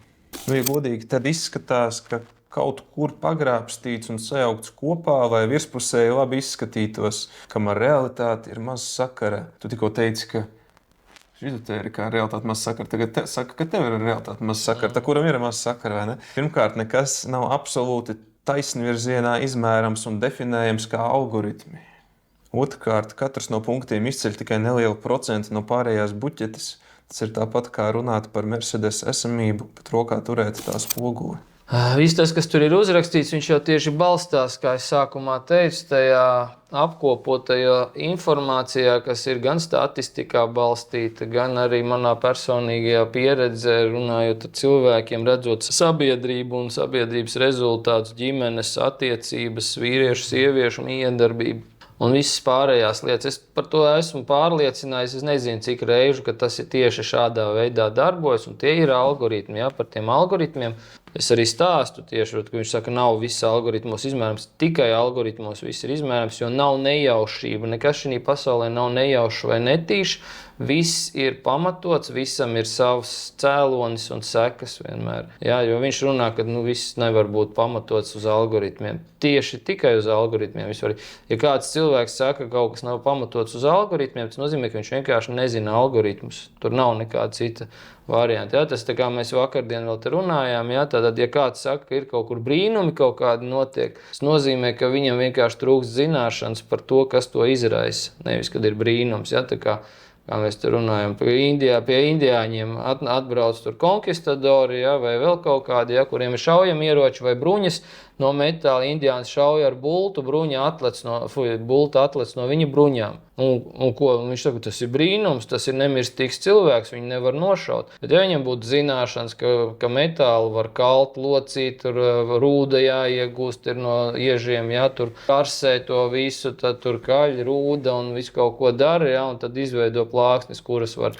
pielāgot ķermeņa aizsardzībai, ja, tad viņam tas vairs nav brīnums. Un te mēs runājam par to pašu. Ja tāds cilvēks kaut ko uzraksta, tad viņš ir tādā bišķiņ neandertāliešu apziņas attīstības līmenī varbūt, ja, ka viņam liekas, ka ir neskaidrs lietas vēl šī pasaulē, kuras notiek pašas no sevis dīvainā kārtā, nevis pēc kaut kādiem algoritmiem vadoties. Ja. Tā ir, tad arī, acīm redzot, tur arī sāpēs cietis cilvēks ir, ja, kurš meklē ilūzijas, kurš meklē vēl to stāvokli, kad ir kaut kas, kas notiek, bet neatkarīgi no loģikas. Ja? Tur nav loģika un nav skaidrojuma tam notikumam. Tātad tas ir cilvēks, kuram pašam nav loģikas dzīvē. Un tā ir, starp citu, liela problēma šodien, jo lielākai sabiedrības daļai nav loģikas. Mums skolās nav loģikas. Vairāk agrāk senākos laikos bija tāda mācību loģika, ja? Kur cilvēkiem mācīja loģiku, filozofiju un daudzas lietas, kas iemācīja cilvēkam domāt veselīgi, nevis kaut kur lidināties šizofrēniskos mākoņos kaut kādās ilūzijās. Ja? Šodien, diemžēl, tas viss nav. Šodien tas viss trūkst, un cilvēki nesaprot paši, ko viņi dara, ko viņi runā, ko viņi tur murgo. Ja? Tad attiecīgi tā. Un tas nav virspusēji, tas ir apkopojums. Apkopojums, protams, kaut kādā mērā to var saukt par virspusēju skatu, bet, ja viņš grib dziļāk, lūk, ir dzimtas mācība, ir attiecību kurs, kur visas sīki smalki detalizēti pa plauktiņiem izskaidroja no entajiem gadījumiem, variantiem, kā tas viss notiek, kā tas viss veidojas, tur viss tiek paskaidrots, un tur nav nekāda neloģiska momenta. Viss darbojas pēc algoritmiem, pēc vieniem tiem pašiem algoritmiem, visas dzīves situācijas, visi ģimeņu jautājumi, attiecību jautājumi, bērnu jautājumu audzināšana, vīriešu, sieviešu attiecības, miedarbība, ja? No kurienes problēmas ceļās, kā formējās šis psihoemocionālās saiknes starp vīriešiem, sievietēm. Viss tur sīki smalki ir izskaidrots, iztirzāts, ja? Un tie visi ir algoritmi. Ja? Bet te vienkārši ir ielikti pamata algoritmi, kā es sākumā jau teicu, ja? No kuriem rodas problēmas. Ja? Tā kā, lai cilvēks paskatās uz to, kurus algoritmus es savā dzīvē atbalstu. Un te no tiem komentāriem mēs varam arī secināt, tātad tie, kas pret šo te ir, tātad viņi, kas saka kaut ko sliktu par šo publikāciju, ja, tātad viņi atbalsta tos algoritmus, kas iznīcina sabiedrību, tātad viņi iznīcina savus bērnus, savu ģimeni, sabiedrību kopumā, ja, un tā tālāk. Tieši tāpēc teicu, ka viņus ir jāizolē no sabiedrības, jo tā ir slimā sabiedrības daļa, kas raksta šādus te komentārus zem tādas publikācijas apakšā. Viņiem ir jāārstējās. Un, tie ir briesmīgi cilvēki, kas tur raksta šos te komentārus. Un briesmīgi nevis tāpēc, ka man tas nepatīk, bet tāpēc, ka viņi savus bērnus iznīcina. Ja viņi tiešām tā domā, kā viņi ir uzrakstījuši, viņi iznīcina savus bērnus, un viņi iznīcinās arī manus bērnus. Ja, tāpēc es esmu pret šādiem cilvēkiem. Es viņus par izdzimteņiem saucu un idiotiem, jo viņi ir slimi cilvēki, kam ir jāārstējās. Un viņi, diemžēl, ir ietekmējušies. Ja, viņus palīdzēja šo slimību, palīdzēja izveidot tas, ko sauc par feminismu šodien. Ja, arī vīrieši šajā te pašā kategorijā krīt. Kāpēc? Tāpēc, ka tad viņiem nav jāuzņemas atbildība. Ja, jo reku bija vesels bars ar sievietēm, kas rakstīja, ka viņām arī pienākas atbildība un pieņemt lēmumus un dominēt attiecībās. Ja. Tad reku, tādas sievietes ir kopā ar tādiem vīriešiem. Vīrietis, kurš negrib nekādu atbildību pieņemt lēmumus, negrib būt spēcīgs un atbildīgs attiecībās, viņš aiziet attiecībās, kur ir šāda te sāpēm piepildīta slima sieviete, ja, un pretī viņai vajadzīgs slims vīrietis, ja, bailēs sēžot, kurš ir ar bailēm nospiests zem grīdas, ja, pabāsts apakšā. Un tad šādi te vīrieši, saprotu, tas bija vīriešu komentārs, vai ne? Tur viens, ko tu tikko lasīji par to dominēšanu, bet par algoritmiem. Ja? Jo vārds algoritmu jau cilvēks piemin, ja? Tad visticamāk tā ir vīrišķa domāšana ja? Tādā veidā. Labi, šis bija diezgan tāds drūmi un skarbi savā ziņā. Ne? Bet, tas nav drūmi, tas ir pauzes, joku pauzes. Pilnīgi smuļķības bija uzrakstīts 6 komentāros, cik skaitīja. Tā tieši, tieši 6 dažādos. Varu argumentēt tīras muļķības. Kāds kaut ko grib nopelnīt, tipikāli uzrakstīja. Argumenti es tur neredzu, bet nopelnīt var visādi. Ir cilvēki, kas vienkārši raksta rakstīšanas pēc, viņam vienkārši kaut kas, nezinu, es eju pa ielu, man atrauga uznāk, viņam arī apmēram tāpat, viņam tikai atrauga pirkstos, ja notirinās pirksti un uzraksta kaut kādu komentāru. Ja? Apmēram tādi cilvēki arī ir, kuri neiedziļinās vispār nekur, viņš izlasa, viņš atrauga uznāk un viņš kaut ko ieraksta, ja? Atraugas brīdi pēc garšīgi dzērienu varbūt. Nebija ne tēva, ne mātes, un kopumā izauga bērnam nedabiskā vidē. Zinu, kaut kā sanāca pašai daudz ko iemācīties. Rakstura stingrība un spēja par sevi pastāvēt nav nekas slikts. Tieši tāpēc bija galva uz pleciem dibināt attiecības ar sakarīgu vīrieti. Rakstura stingrība un spēja par sevi pastāvēt sievietei. Tas viņa izraisa milzīgu stresu. Gan jau, ka jā. Es nezinu, viss jau var būt, tas jau nav nekas slikts, ko viņi uzrakstīja. Slikti ir, jā, protams, tas, ka bija slikti apstākļi, un visticamāk slikti apstākļi ir atstājuši savu iespaidu, un apstākļi viņiem piespieda tur būt ļoti stingri un tā tālāk, bet, kā ir tā jādzīvo, mēs izaugam kaut kādā mērā. Arī man ir bijusi sava pieredze kaut kāda audzināšanas brīdī. Protams, ka man vecāki arī nebija ideāli. Nevienam mēs nevaram atrast ideāls vecāks, bet pēc tam dzīvē pieaugot, mēs paši sākam domāt, saprast lietas un uzņemties atbildību par savu dzīvi. Ja, te netiek vainoti vecāki, bet vecākiem ir jāvaino pašiem sevi tie, kas lasa šo te, nevis bērniem jāvaino vecāki. Tur viss ir kārtībā ar to visu. Te neiet runa par vecāku vainošanu šajā publikā. Te ir runa par to, ka tad, kad mēs šo te apzināmies, mūsu atbildība ir rūpēties par to, lai nākamās paaudzes un sabiedrība ir veselīga. Nevis, kad meklēsim, ka vecāki bija vainīgi. Un rakstura stingrība, katrs arī to saprot ar savu kaut ko. Rakstura stingrība bieži vien ir traumas pazīme. Ja? Kad cilvēki, kas ir ļoti spēcīgiem raksturiem, viņi ļoti satraumēti ir bijuši. Ja? Ir tīpaši visādi tur multimiljonāri un vispārie, kas ieguvuši lielus sasniegumus dzīvē, viņi ir, psihiski slimi cilvēki, tā kā viņi sauc par sociopātiem, varētu par narcisiem vai psihopātiem vai vēl kaut kā. Tie ir panākumiem bagāti cilvēki sabiedrībā bieži vien, ja?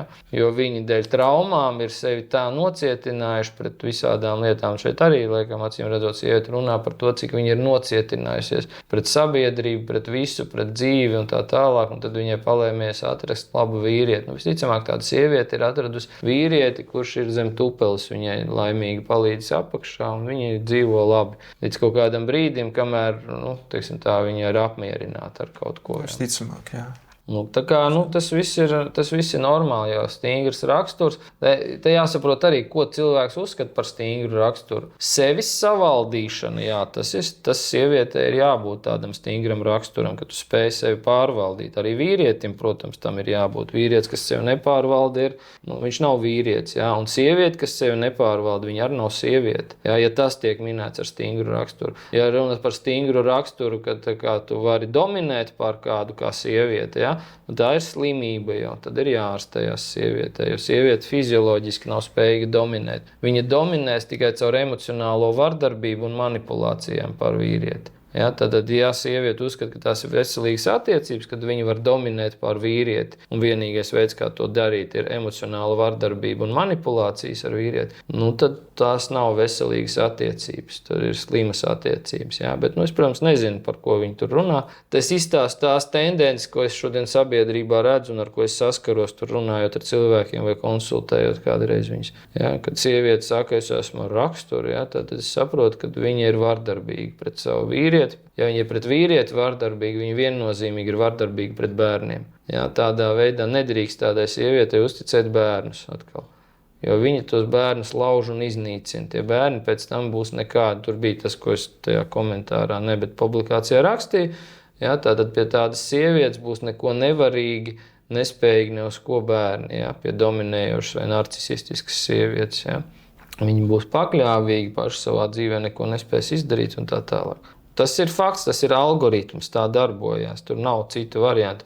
Tā darbojas mūsu sabiedrībā cilvēku psihe.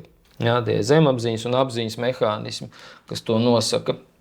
Jums iedod 70% patiesību un 30% deformācijas, kas nav līdz galam patiesas. Noticēt visam 100% info kopumam, jo ieraudzījāt daļu patiesas informācijas priekš mūsdienu sabiedrības. Filtrējiet, ko lasat šajos saucamajos apziņas skolas tekstos, vai arī vēl labāk aiziet un parunājiet ar viņu bijušo sievu, tad būs viela pārdomām. Tas tāds. Skaidrs, jā, personisks jautājums. Redz, te jau arī tas moments parunāt, uzsvaru vajadzēja likt uz bijušo sievu, acīm redzot, jā, jo tas, kas ir bijusi sieva, tad tur ir daudz sāpju un traumu un pārdzīvojumu atkal.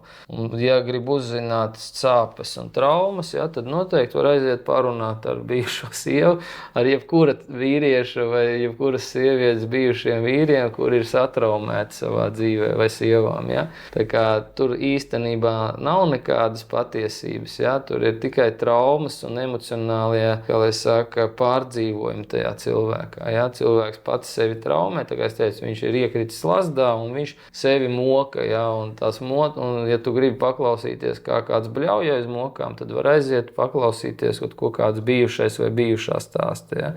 Ja tā uz to skatās. Kurš sevi sauc par kurš aicina vēl pie sevis parunāties, tas liecina tikai par to, ka viņam sāp un viņam vēl gribās ausis, kuram pastāstīt, kā viņam sāp, jā, kaut kas. Bet tur noteikti ir savi iemesli, kuros neiedziļināšos šobrīd. Tā kā diez vai ir jēga publiski iztirzāt, redz atšķirībā no tā, kam sāp, ja man nesāp šis te process, tad es neredzu jēgu par to publiski runāt, jā. Ja kādam individuāli interesē, tad es varu pārunāt, bet teikt cilvēks, kuram ļoti sāp, viņš savu sāpi, savu to žulti vai mēslus vai kas, no kuram tur iekšā krājās, jā, viņš grib publiski izgāzt uz āru, jo, cilvēks, kurš ir tajā sāpju stāvoklī, kaut kādā mērā viņš nespēja ar sevi tikt galā, un viņš, vienkārši to grib uzgāzt kādam virsū. Tā ir tā vardarbība, tā ir tā emocionālā vardarbība, kas visticamāk ir novedusi to cilvēku līdz tādam stāvoklim. Ja? Viņš pats pret sevi un pret citiem apkārt ir bijis emocionāli vardarbīgs, tāpēc viņš sevi ir aizvedis līdz sāpju stāvoklim. Ja? Tas, ko es pašā sākumā arī minēju, cilvēks pats sevi noved līdz tam, un tad, kad viņš sāk apzināties, viņam paliek vēl sliktāk un nelabāk ap dušu. Ja? Tāpēc ir vajadzīgs šādā veidā. Par 70%, 30% es īsti nezinu, kas tur ir par 70%. 30% man grūti teikt, jo es paužu tikai to viedokli, ko es redzu, ar ko es esmu saskāries. Jā, un mans viedoklis balstās kaut kādā mērā faktos, es varu teikt, un statistikā, un tajos algoritmos, ko šodien daudzi uzskata, kuru nav, jā, kas netīšām. Dzīve attiecības notiek netīšām. Nē, tur ir algoritmi, mums apziņā, zemapziņā ir konkrēti mehānismi, kas aktivizē dažādus rezultātus mūsu dzīvē, jā, un tāpēc Priekš manis tie ir algoritmi, kas ir burtiski matemātiski aprēķināmas lietas, ja, kas notiek ar cilvēku. Ja. Mēs jau zinām, ir tā sakrālā ģeometrija un vispārējais, numeroloģijas, visādi šitās te, kas mēģina šos likumsakarības un algoritmus savilkt kopā. Ja. Tad es neskatos caur tām zinātnēm, es skatos caur bišķiņ citām tēmām. Jā, bet arī caur tādiem pašiem algoritmiem, mērāmām lietām un vērtējumām. Jā. Tieši tāpēc es pat varu pateikt, cik ilgi apmēram ilgs attiecības kaut kādā situācijā. Jā. Kas pa problēmu, ja tur nemainīsies tas vai nemainīsies šis process. Man pašam ir bijusi pieredze, ka es ļoti precīzi varu noteikt attiecību ilgšanas spēju līdz pat burtiski nedēļai. Jā, es varu pateikt, cik nedēļas vai mēneši vai pēc cik gadiem un mēnešiem beigsies attiecības cilvēkam. Jā, kāpēc? Tāpēc, kad es vienkārši redzu tās lietas un redzot to otru cilvēku, tos viņa apziņas, zemapziņas mehānismus, kas ir aktivizēti, tur var skaidri redzēt, cik būs izturība to visu iznest, ja tam pārim, piemēram. Un tas ir aprēķināms. Tas tā kā to mašīnu servisu atdzen, tu skaties bremžu disks palicis tur, 5 mm. Ja? Vēl var braukt, bet tur rēķinies tur plus mīnus pēc kilometriem 10 000, kādi 10 000 mazāk. Tev var plīst tas disks, ja? Tā kā plus mīnus tev var noteikt. Tieši tāpat es skatos uz cilvēkiem, uz viņu algoritmiem iekšējiem. Notiek, un tā nav nekāda tur mistika vai zinātne, neaprēķināma zinātne. Ja? Tā ir viss ļoti precīzi aprēķinām tikai tad, kad tu zini šos dzimtes algoritmus, apziņas mehānismus, kad tu pārzini, ja?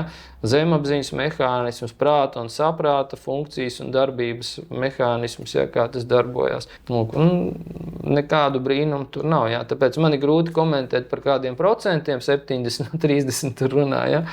Jo man nebija, teiksim, nekāds konkrēts motīvs tur. Kaut kā pateikšu tagad 70% taisnības un 30% melus pateikšu. Ja? Tā, visticamāk, es tagad tā mēģinu saprast, visticamākais tas 30% netaisnības ir tādā veidā, kad cilvēks domā, bet es 70% pateicu tā, kā viņš ar domā, bet tie 30% neatbilst tā, kā viņš gribētu, lai ir. Ja? Un tad, ja neatbilst tam, ko es gribu, tad tie ir meli. Un kas tas ir? Tas ir tas, ko mēs sākumā runājam. Ja? Tā ir cilvēks, kas dzīvo ilūzijās. Ja? Viņš grib, lai viņa dzīve ir saskaņā ar viņa ilūzijām, un tas, kas nav ar ilūzijām, tie ir meli, tā ir nepatiesība, ja, priekš viņa. Bet agri vai vēl paies gadi 5, 10, 25, cik kuram vajag, viņš tāpat atgriezīsies turpat atpakaļ un sapratīs, ka izrādās 30% tomēr arī bija taisnība. Ja? Bet tas ir katram savs ceļš ejams, lai viņš pats skatās, kas kuram vajadzīgs. Tad vēl viens komentārs. Neviens no apgalvojumiem nav balstīts psiholoģijā, attīstības pētniecībā. Tie ir stereotipi, kas stigmatizē bērnus un vecākus un neatspoguļo to, ko saka reālā ģimenes terapija vai attīstības psiholoģija.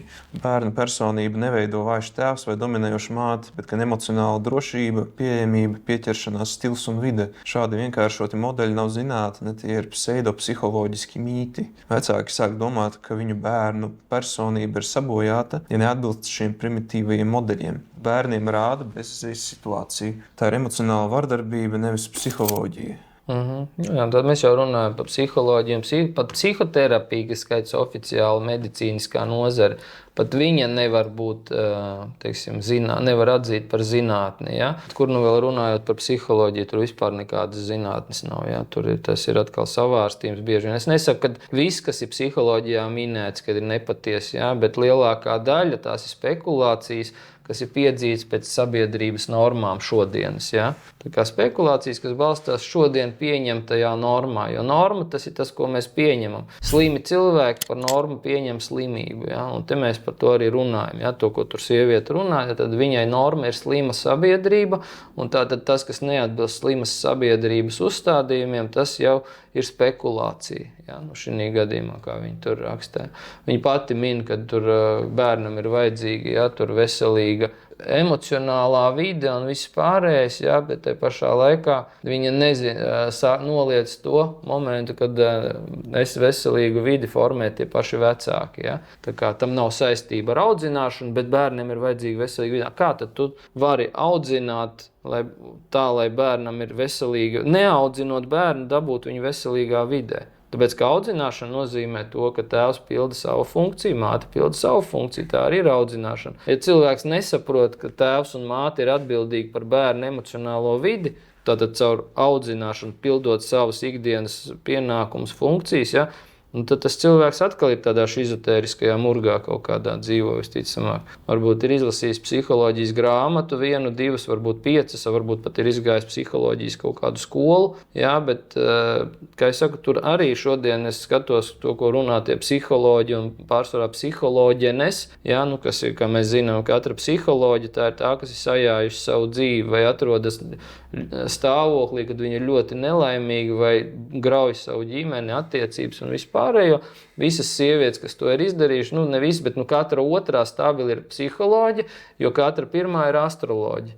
Tā kā, teiksim, viena ir astroloģija, otra psiholoģija, parapsiholoģija, ceturtā, tur nezinu, gongu meditētāji un vēl nezinu kaut kāds, ja, nu tā kā cilvēki, kas ir sajājuši reālu vērtību savā dzīvē, viņi meklē vērtības kaut kādās ilūzijās tālāk. Ja, tad, un kas ir vērtība? Vērtība ir tas, kas ir paliekoši, tas, kas ir ilgspējīgs. Tātad tā ir ģimene, tie ir bērni, bērnu nākotne. Ja.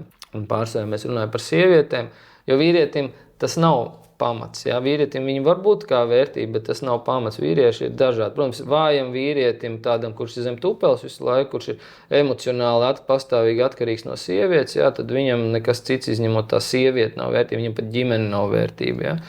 Tādā veidā. Ja? Viņš ir gatavs upurēt visu tikai par attiecībām ar sievieti. Ja? Un, tā ir arī savi iemesli, kāpēc tādi vīrieši ir par to neiedzina. Tā ir tiesa, starp citu, tādi vīrieši rodas šajās attiecībās, kur tēvs nav dominējošs un kur māte ir narcisistiska. Ja? No tādām attiecībām veidojas vīrieši, kas nav spējīgi, kā lai saka, uzņemties atbildību paši par savu dzīvi. Ja? Tādā veidā. Un tāpēc, to ir saskārušies daudz cilvēku. Es domāju, tikai ne visi grib to atzīt. Lūk, tā kā, kā es saku, tad viņi runā vienu, te pašā laikā noliedz to, kas atbalsta šo te veselīgo psihoemocionālo vidi priekš bērniem. Kā tu vari bērnam radīt veselīgu emocionālu vidi, neļaujot pildīt tēvam tēva lomu un mātei mātes lomu? Ja? Kas ir hierarhija, kur ir tēvs dominējošs un kur ir māte pakļauta zem tēva? Cik daudziem nepatīk vārds pakļaut, ja? Bet tā tas ir iekārtots, tā ir sabiedrībā iekārtots un tas ir dominēšanas vai hierarhijas principi. Ja? Tā ir visum, tā ir dievišķā kārtība, vai citiem vārdiem pateikt, un kas nevēlas atbilst šai dievišķai kārtībai un aizvietot to ar psiholoģiju, astroloģiju, nezinu, ononoloģiju un vēl nezinu kaut kādām loģijām izdomātām, ja? Tad viņš ir satanists, izdzimtenis satanists, kas iznīcina sabiedrību un pirmām kārtām savus bērnus. Ja viņš upurē bērnus par labu kaut kādām savām vajadzībām un ērtībām, ja, šī brīdī. Ja, un šie te komentētāji liecina par to, ka viņi to arī dara. Viņi upurē savu bērnu nākotni, veselību, dzīvību un visu pārējo par labu, lai viņiem ir ērti un komfortabli. Ja, lai viņam tas, ko viņš dzird, atbilst viņa pārliecībām, kurās viņš neizjūt tās sāpes, ko pats ir sastrādājis. Vai viņiem nav bērnu arī? Tad arī neinteresēs tik daudz par attiecībām. Ja cilvēks netiec uz bērnu esamību, tad arī viņš ir izdzimteņu virzienā iet. Ja? Tas ir tāds dabīgs stāvoklis, ja izdzimtenim nevēlēties bērnus, tāpēc, ka bērns tā ir atbildība, tas ir pienākums un tas ir mazināt savu baudkāri un patērēšanas iespēju priekš sevis. Ja. Un es daudzas sievietes zinu, kuras bērns nes, un kurām pat piedzimst bērni, un viņas pat saka, ka viņām tie bērni nebija vajadzīgi. Ja, es tikai priekš tevis tos bērnus taisīju, piemēram, viņas tā var pateikt. Ja, piemēram, man viņi nebija vajadzīgi. Ja. Tas liecina par ko, tad tā sieviete atrodas ļoti tādā dziļā, kā es saku, psihes degradācijā. Ja, tā jau ir izdzimteņa programma. Ja, tā degradācija, kā es saku, sākās no tā, ka sieviete nesaprot savu vietu un pozīciju sociumā. Viņa nesaprot, ka viņa ir sieviete. Vēl divus, es domāju, komentāriņus paņemsim. Reku viens, varat lūdzu iztirzēt, ko domājat ar terminu sievišķīga māte? Neizdevās atrast neko tādu zinātniskā plaknē. Par dominējošu tēvu arī, ja nav grūti. Citādi nevar saprast, par ko stāsts. Sievišķīga māte un dominējošs tēvs izskatās tāda atbaidoša kombinācija. Jā, protams, katrs vērtē pēc saviem priekšstatiem par to, kas ir sievišķība un kas ir dominēšanu, kas ir tēvs vispār. Ja? Jo, ja tēvs nav bijis, tad kā tu vari vispār saprast, kas ir dominējošs tēvs? Un šodien daudziem cilvēkiem viņiem nav piedzīvojuši tēva klātbūtni savā dzīvē. Pat, ja? Tāpēc viņiem tēvs pats par sevi jau ir biedējošs elements. Ja? Ja viņam mamma bija blakus, kas stāstīja, ka tēvs ir slikts un ļauns un izdarīs viņai pāri, ja? Tad bērns ko dara? Viņš saprot, ka visu laiku dzīvot ar tādu domu, ka tēvs bija ļaundaris, jo viņš mammai izdarīja pāri. Ja, lūk, tā kā, tur nav jēgas par to pat iedziļināties, ja, bet visticamāk tas ir viens no elementiem tam komentētājiem, kas tur ir pēc tā komentāra dzirdot. Tad, dominējoši tēvu mēs jau iztirzājam. Es nezinu, cik reizes vēlreiz atkārtot. Sievišķīga māte ir tā, kas atbilst visiem kritērijiem, standartiem, par ko tiek runāts attiecību un ģimenes mācību kursā. Tur ir vesela virkne ar aspektiem, kas paredz to, ko nozīmē sievišķība. Ja? Un tas nenozīmē uzvilkt kleitu vai vēl kaut ko. Pirmkārt, sievišķībai tas ir svarīgs pacietība. Cik pazīstam pacietīgs, jo bez pacietības sievišķība vispār nav iedomājama. Ja? Sieviete, kas nespēja būt pacietīga, viņa nespēja būt sievišķīga. Tur viņa var vilkt kādas kleitas, grib tur meditēt, kā grib. Tur, kā es tur teicu, ka tur bija viena brīdi mode elpot ar dzemdi, cik grib, sievišķības viņai tur neparādīsies. Ja? Tā kā tur tādi murgi tagad izdomāt tām sievietēm. Tas ir tie visi murgi ezotēriskie, visi kursi un mācības, kas tām sievietēm tiek piedāvāts, tas ir tieši priekš tām, lai turpinātu dzīvot ilūzijās, lai varētu mukt no realitātes projām. Un sievietes ir gatavs maksāt tur simtiem pat tūkstošiem eiro par to, lai piedalītos tādā kursā, lai nedomātu par to, kā atrisināt reāli šo situāciju, bet kā aizmukt no viņas vēl uz mēnesi vai diviem aizmukt projām no savas reālās dzīves situācijas. Tāpēc sievišķīga māte sāksies, es varu pateikt, ar pamat principu, tas ir sievietes spēks ir pacietībā. Ja sieviete nav pacietīga, viņa būs nelaimīga, jebkuros apstākļos. Ja, jo tas skar pirmām kārtām viņas hormonālos stāvokļus, viņa iemācās ar pacietību sevi pārvaldīt. Ja sieviete nemāk sevi pārvaldīt, viņa sagraus visu, tāpēc, ka sievietes ego bija kāds, viņš ir destruktīvs. Ja sievietes ego ļauj vadīt hormoniem, kas notiek viņas ķermenī, ja, viņi iznīcinās visu savā ceļā. Tieši tāpēc dominē vienmēr vīrietis, kurš spēj pateikt, nospraust robežas, un ko mēs nedaram. Ja? Mēs nedrīkstam sist bērnus, mēs nedrīkstam to darīt, mēs nedrīkstam darīt pāri, mēs nedrīkstam tērēt resursus, kuru mums nav, mēs nedrīkstam aizņemties tur kredītus. Ja? Es zinu sievietes, kuras dēļ tā, ka ir nelaimīgs, viņas strīdās ar vīriešiem, jo viņa grib to un to sev, piemēram. Ja? Gribu sev kažoku, gribu skaistu mašīnu, ko vīrs dara, mīkstpēdiņš vīrs, ja, kurš ir, viņš skrien un izdabā pērk kažokus, rotas lietas, vēl visu kaut ko pats, ja, tā kā sieva prasa, ja, tur un tā. Ir cita lieta, ka vīrietis pats nopērk, ka viņš apzinās, ka viņam ir resursi, viņš var nopirkt, viņš var uzdāvināt sievai to un to, viss ir kārtībā, ja, bet tad, kad pēc pieprasījuma sieva tur bļauj viņam virsū vai nedod seksu vai vakariņas negatavo, ja, un tad vīrietis, lai izkalpotos, skries nopirks tuliņ viņai mašīnu vai iPhone jaunāko. Ja, tā ir slimība sievietes, kuras, tad principā sieviete, kas nav pacietīga, viņa jau ir slima sieviete, viņa psihoemocionāli nepārvalda savus iekšējos stāvokļus, un tad, protams, ka tur nevar vispār būt runa par to, ka viņi spējīgi piedalīties attiecībās, jebkādās, viņi nespēja. Attiecības ar viņu notiek. Un notiek tikai tad, tik ilgi, kamēr ir vīrietis, kas ir pietiekami mīksts, kas viņu klausīs katrā viņas iegribā. Lūk, tādu sieviešu ir daudz šodien. Es teikšu, šādu sieviešu ir 70 vai pat 80% šodien sabiedrība. No tā, ko es esmu saskāries, jau nesaku, es visu pārdzīvu, bet, teiksim, komunicējot ar sievietēm, dažādos tur apstākļos un vidēs un visur, kur, jā. Un pat arī tā paša statistika, kas rādies šķiršanās un vispārējais, viņi jau liecina, varbūt ne tieši par šo momentu liecina, bet tur ir liela proporcija šo te jautājumu, ja? Ne jautājumu, bet tieši, kas liecina par sievietes hormonālo nesavaldību. Ja? Sievietes hormonālā nesavaldība ir līdzvērtīgā vīrieša fiziskā nesavaldība. Ja sieviete nesavalda savas emocijas, tas ir tāpat kā vīrietis nevaldīs savus kulakus. Ja viņam kaut kas nepatiks, sievietē būs sitiens pa degunu un lausts žoklis vai vēl kaut kas. Sieviete nesavalda savas emocijas, viņa var atļauties gāzt virsū vīrietim, tur lamāt, viņu apsaukāt, pat sist, protams, var un tā, jo viņa tā ir sieviete, viņa drīkst to darīt. Ja?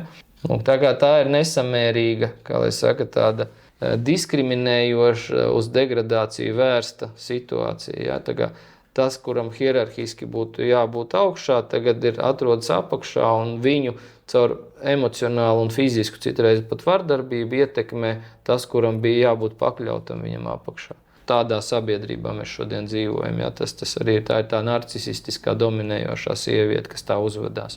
Viņai varbūt liekas, ka viņa tā neuzvedās, jo priekš viņas jau no mazotnes emocionāla vardarbība un manipulācija, tā jau ir norma. Viņa nemaz nezina, ka savādāk var dzīvot, jo daudzas sievietes, ar ko es runāju, viņas nesaprot, ka var komunicēt citā veidā ar vīrieti, citā veidā ar bērniem, var komunicēt vispār ar citām sievietēm, kur savādāk runāties. Viņām nav tāds uzvedības modelis ielikts iekšā. Viņas pat neapjēdz, ka tas ir iespējams šādā veidā runāties.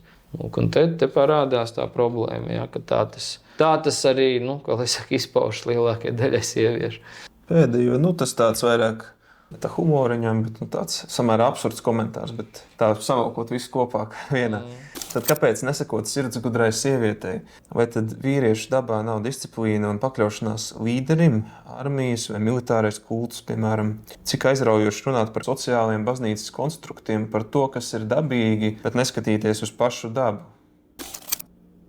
Tur bišķi pauze jāpieturmā.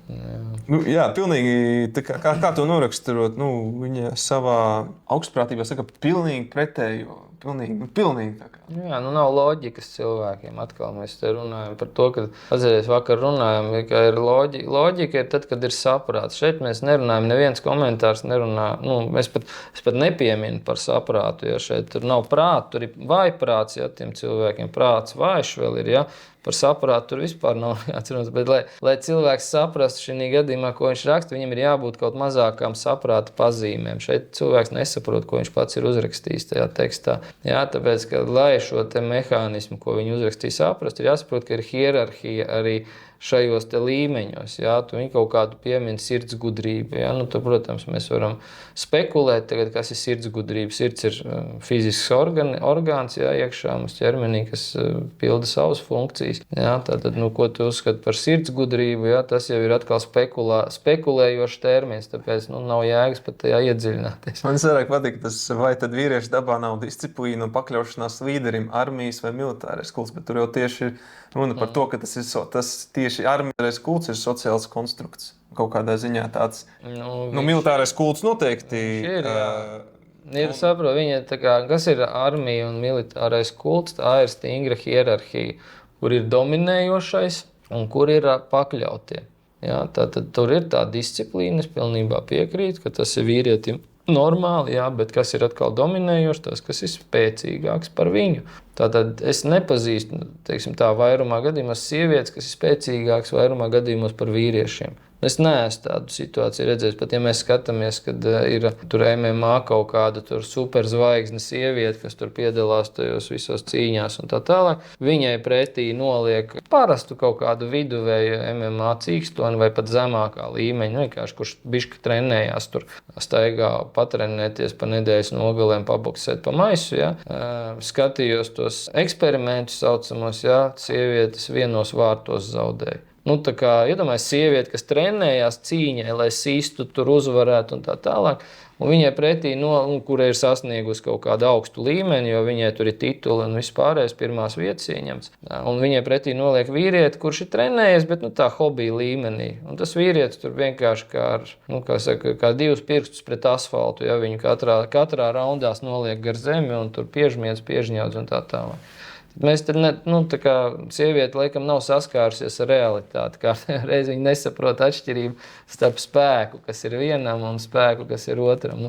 Nekad vīrietis nevarēs būt vājāks par sievieti, jo pati daba viņu tā ir izveidojusi. Ja, līdz ar to, protams, vīrietis ievēro disciplīnu, kultu, armijas, ja kā viņi tur nosauc, ja, vai militāro. Tas nav nekāds kults, tā ir vienkārši struktūra un hierarhija, kas ievieš kārtību, kas veido stabilitāti sabiedrībā. Priekš tam arī ir tā armija izveidota sākotnēji, ja, lai būtu stabilitāte sabiedrībā.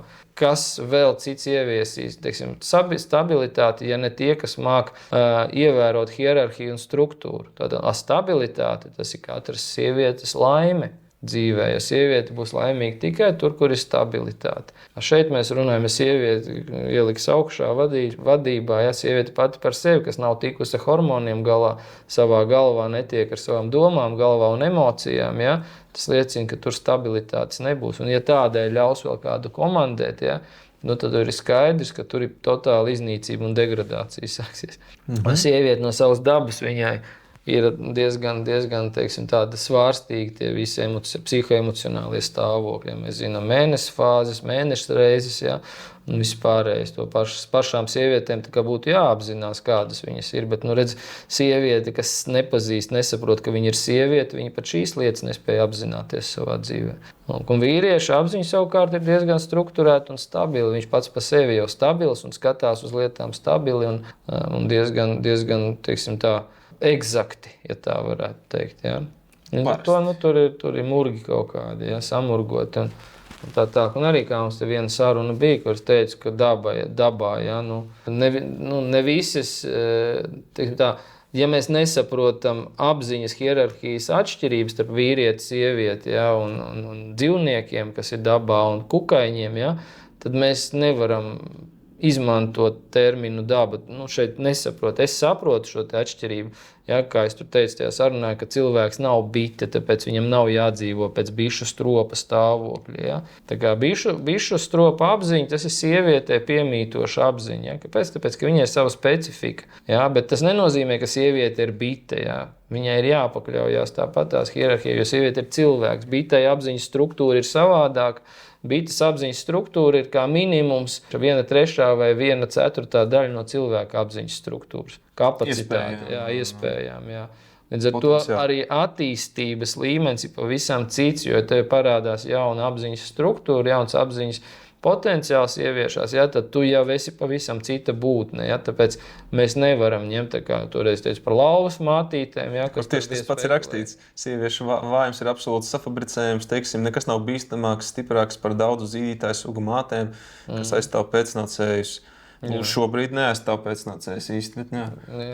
Tad viņas nevis aizstāv pēcnācējus, viņas aizstāv savas ambīcijas šobrīd lielākā, jo viņas pēcnācējus visbiežāk izmanto tieši kā ieročus, kā instrumentus, lai sevi aizstāvētu.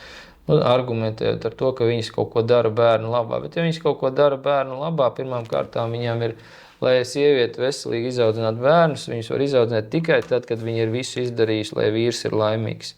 Ja viņi nav visu izdarījuši, lai vīrs ir laimīgs, bērni būs nelaimīgi. To es stāstu vairāk audzināšanas lekcijā, kā tie algoritmi darbojās. Ja sieviete šo te nesaprot, viņa nekad nerūpējās par bērniem. Viņa pēc fakta nav spējīga parūpēties par bērniem, ja, šī gadījumā. Tā kā tur par to pat nav jēgas runāt, iedziļināties. Ja? Ja kādam gribās to saprast, ir tas audzināšanas. Kā audzināt neskādējot bērniem. Ja? Jo šodien visi, kas domā un runā par audzināšanu, viņi savus bērnus grauj vienkārši, iznīcina un grauj. Tagad tikko noklausījās viena sieviete, pirms tam vēl viena sieviete noklausījās to apziņas, nevis apziņas, bet audzināšanas semināru, ja? Kas ir 2 dienu seminārs video ierakstā. Un viņu komentāri atbilst to, ka viņi tagad saprot, cik daudz viņi ir saskādējusi saviem bērniem, cik daudz viņi pāri ir izdarījusi un vispārējo šķirot. Pārsvarā klausās tās, kuras vai nu šķirās, vai nu kuras jau ir izšķīrušās, vai kuras ir pirms šķiršanās uz sliekšņa. Ja? Un tas ir labi, ka viņas noklausās, tāpēc, ka tad viņām parādas iespēja labot savas kļūdas un parādas iespēja vairāk nedarīt pāri saviem bērniem, jo kamēr tur ir tādas lietas, ko laikam es tagad saprotu, ka vidusmēra cilvēks vispār pat nav aizdomājies, ko viņš dara ar saviem bērniem. Ja viņš nesaprot šīs nianses un detaļas, par ko es tur stāstu, ja? Un tad vienkārši seminārā es to visu salieku kopā, lai cilvēkam tas pielec. Un cilvēki, diemžēl, ir ļoti tālu no saprāta, tāpēc šīs lietas izrādes ir jāstāst, jo priekš manis tas ir pašsaprotami. Bet, kā es saprotu, priekš 95 vai vairāk procentu sabiedrības, tas ir kaut kāds, teiksim, tāds ļoti augsta līmeņa izpratne izpratne un zināšana par šīm lietām. Aicinu cilvēkiem izglītoties, arī tiem, kam sāp un kuri atrodas satraumētā stāvoklī, sākat izglītoties, jo vienīgā patiesā anestēzija, vai nevis anestēzija, bet ārstēšanās ir caur saprātu, kad mēs sākam saprast, kā lietas darbojas un kā notiek viss. Kamēr tu nesaproti, tu rausties un murgo un nesaproti, ko tu pats raksti un runā. Jā, tu vārdus vārsti, bet, teiksim, vārsti dažādus vārdus, ja? Bet tas savārstījums nāk vienkārši no taviem emocionāliem stāvokļiem, nevis no vēlmes kaut ko labot, sakārtot savā vai bērnu dzīvē, ja? Vai tur, nezinu, ģimenes dzīvē, kā kuram. Tā kā tas ir tas moments, kam es vēlos pievērst uzmanību arī tie, kas klausīsies šo sarunu, lai viņi saprot to, ka tā ir tikai un vienīgi viņu atbildība. Un tas, ka viņi kādu tur aprunā vai pasaka savu viedokli publiski skaļi, kas tur varbūt ir pretēji šādai te publikācijai, kā es uzrakstīju, kur ir parādīts, ir pateicis, ka šādā veidā mēs varam izdarīt labi savai ģimenei un bērniem un visai dzimtei. Un šādā veidā mēs varam izdarīt slikti. Ja? Un ja cilvēki tas, ko viņi saprot, ka tas, kur ir parādīts, kā ir slikti, ka viņi negrib pieņemt, ka tā ir slikti, ka viņi grib turpināt darīt slikti, jo šie komentāri liecina par to, ka viņi vēlas turpināt iet šo pašu ceļu. Un kāpēc es esmu parādījis uz viņu traumu, ja? Rekur trauma ir, rekur tu izdarīji slikti sev un citiem, ja? Un viņiem sāp tas, ka to parāda viņiem, jo viņi apzinās to momentu, ja? Un es tā kā sanāk atveru acis, viņi ierauga un viņi bļauj tev virsū. Kāpēc tu man atvēri acis? Es šo negribu redzēt. Ver man cietācis, kurš tev atļāva man atvērt acis. Viņiem nevēra acis, bet viņi paši izlasa un viņus vienkārši šī te trauma, šīs te brūce vai tās lamatas, kas turās tajā kājā ieķērušās, viņas sāp viņiem. Tad, kad parāda rekur, kā cilvēks dzīvo ilūzijās, un tu viņam atgādini, paklausies, tev reku ķēde vēl pie kājas un iecirsti lamatas zobos tev kāja, ja tu asiņo vēl. Kāpēc tu man atkal parādīji? Es tad tik laimīgs biju, nedomājot par to. Tādā ilūzijā, tādā murdziņā dzīvo šodien lielākā daļa sabiedrības. Gan, tā skaitā, vīrieši, gan sievietes. Ja.